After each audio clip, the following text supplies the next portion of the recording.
Good evening and welcome to Weazel News. I'm Chris Polovakasaki coming to you live from Los Santos. To start off our night, we have more information on a breaking news article from last night. Here is Walter with the story. Hello, I'm Walter Cronkite, and I'm here for the BCSO briefing of the officer-involved shooting last night in Sandy Shores. Here on the podium is Chris Ashworth, Sheriff of the Blaine County Sheriff's Office. I'm Sheriff Chris Ashworth, Blaine County Sheriff's Office. We're gathered here today to learn details of an incident that occurred at Sandy Shores last night.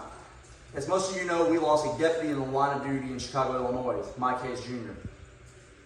Last night in the late hours, a subject by the name of Carl Benjamin, who is one of three suspects wanted in connection with the death of Mike Hayes Jr., pulled up in front of the Sandy Shores Sheriff's Station and began flashing a firearm at the building, while also making a social media post that depicted more violence against law enforcement.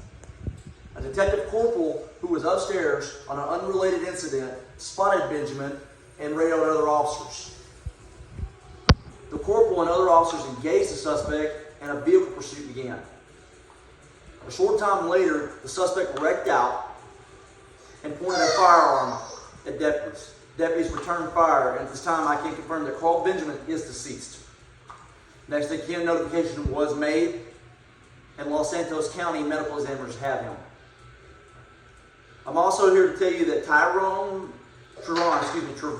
Miller and Clinton Smith, the two other suspects that are wanted in connection with the homicide of Mike Hayes Jr., are still on the loose. They're believed to be driving a gold-colored Chevrolet Colorado pickup with unknown license plates. These suspects have ties to known gangs in the Los Santos and Blaine County area. If you have information regarding their whereabouts, you are urged to contact your local law enforcement, the FIB, at their toll-free number, 1-800-555-1717. The Blaine County, Los Santos County tip hotline at 555-1212 or 911. Do not approach these suspects. Ladies and gentlemen, and to these two other suspects that are on the loose, I'm going to make a note of it. We will shoot you graveyard dead. It is not a threat, it is a promise. You are wanted men. The best thing you can do is turn yourself into authorities. Thank you, ladies and gentlemen. Alright, thank you, Walter. Definitely some interesting details emerging today from the Blaine County Sheriff's Office. Next up, Governor candidate Politician has released a video to us. We'll go ahead and show that to you now. Hello, I'm Walter Dan Rather with Weazel News. I'm here with Governor candidate Politician for a brief interview today. Thank you for joining us, Polly. Thank you for having me. Now, Polly, as you know, the results of the primaries came out, and you're still in the lead for your candidacy. What do you have to say about that? I'm happy that those that vote Libertarian understand what I'm hoping to achieve here as Governor San Andreas. And what's your plan going forward to the real election that's unfolding? Well, we have to figure out how to open our range. When people hear the word libertarian, they don't completely understand it. So the first thing we have to do is understand what is a libertarian.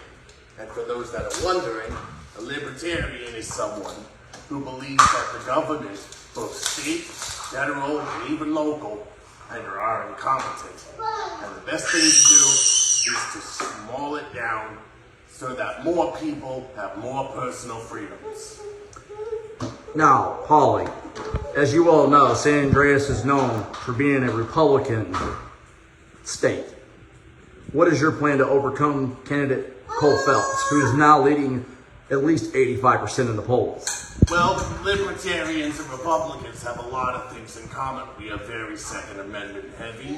We do trust law enforcement for the most part. But there are certain things that go across the lines of personal freedoms and personal responsibilities. And that's where we don't see eye to eye as much.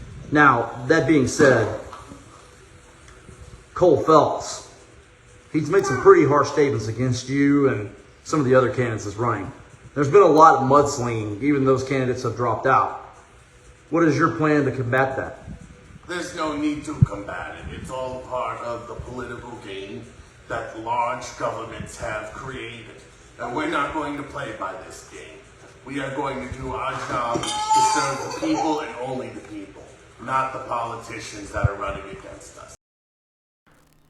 Okay, thank you, Walter. We would love to do segments with other candidates so that the public can hear what they have to say. If you are a governor candidate, please hit us up for an interview. That's all we have for tonight. Stay safe, folks.